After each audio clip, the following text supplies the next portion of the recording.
In your garden sits a sniper, and you have walked right past it. It holds perfectly still for hours, watching, waiting, calculating. It has true three-dimensional vision and a strike faster than a blink. It can turn its head to look right over its own shoulder. It looks like it is preying. It is actually hunting. Here on Wild Planet TV, the familiar stops being what it seems, so subscribe.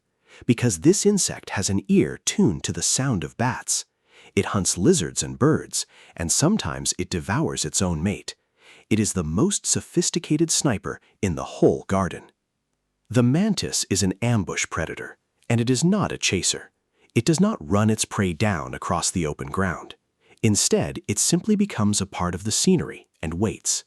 It can stay frozen, utterly motionless for hours on end.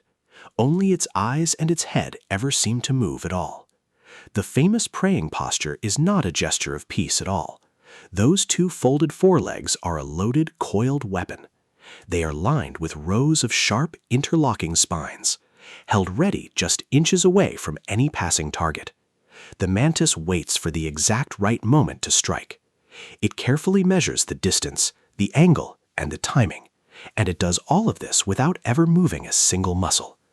Patience is the sniper's first and its very greatest weapon. Everything else is built around that one single perfect moment. And that moment begins with its truly extraordinary eyes. The mantis has two enormous forward-facing compound eyes. Each one covers a field of nearly 180 degrees. Together, they see almost everything all around it.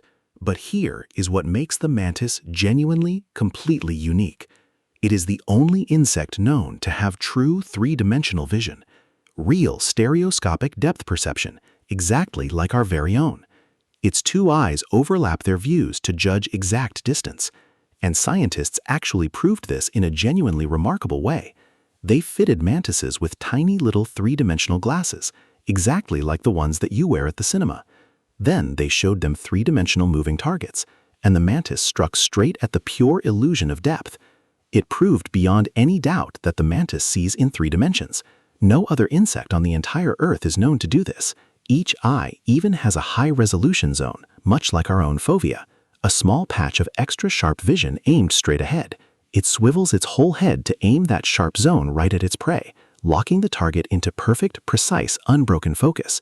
And then there is that unsettling dark spot in its eye, the one that always seems to be staring right back at you. It is called the pseudopupil, and it is an optical trick.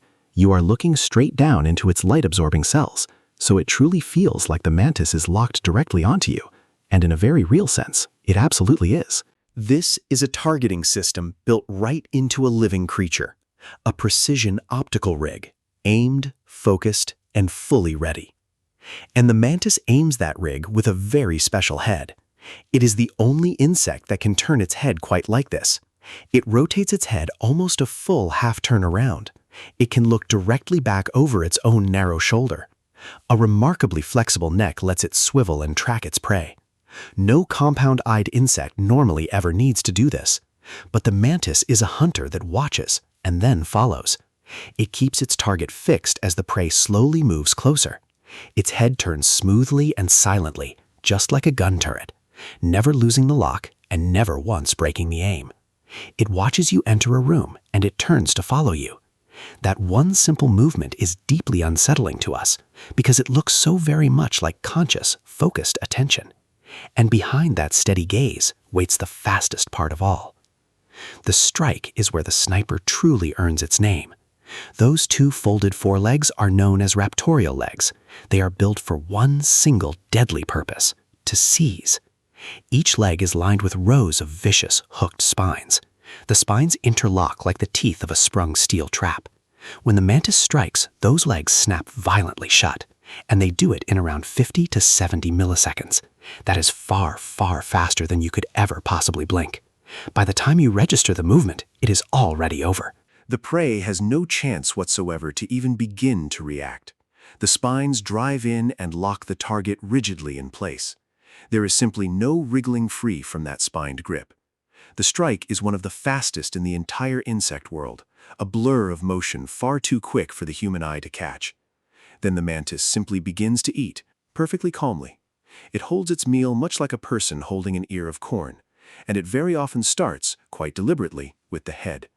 It is efficient, precise, and utterly without any hurry. The whole hunt is over in a tiny fraction of a second.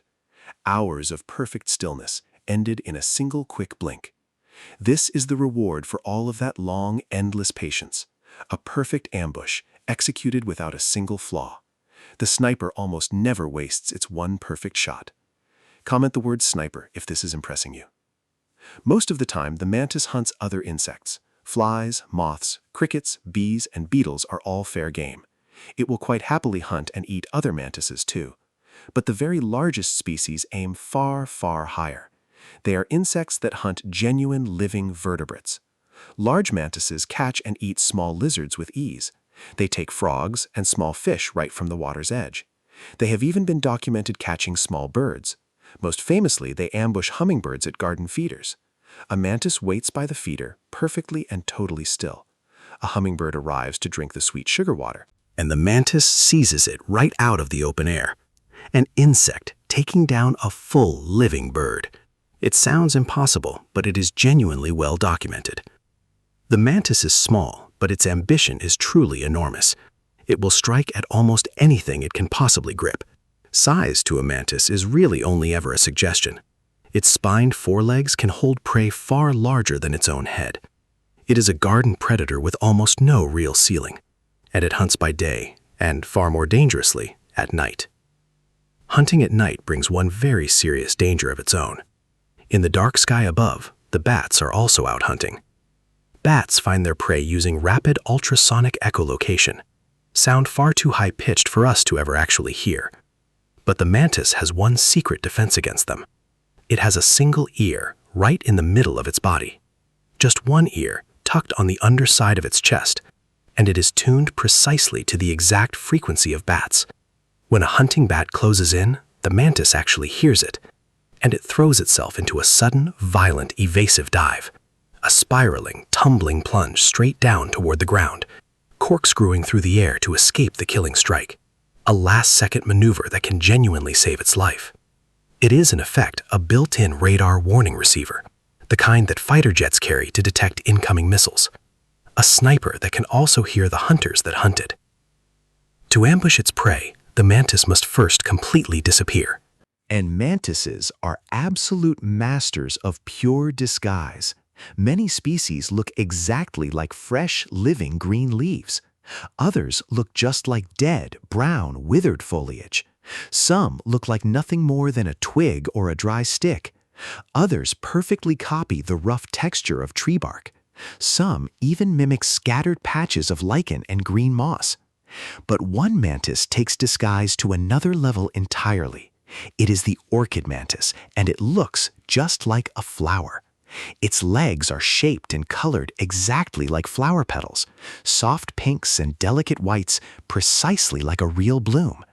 And this astonishing disguise is not for hiding at all. It is a trap, designed to attract the prey directly to it.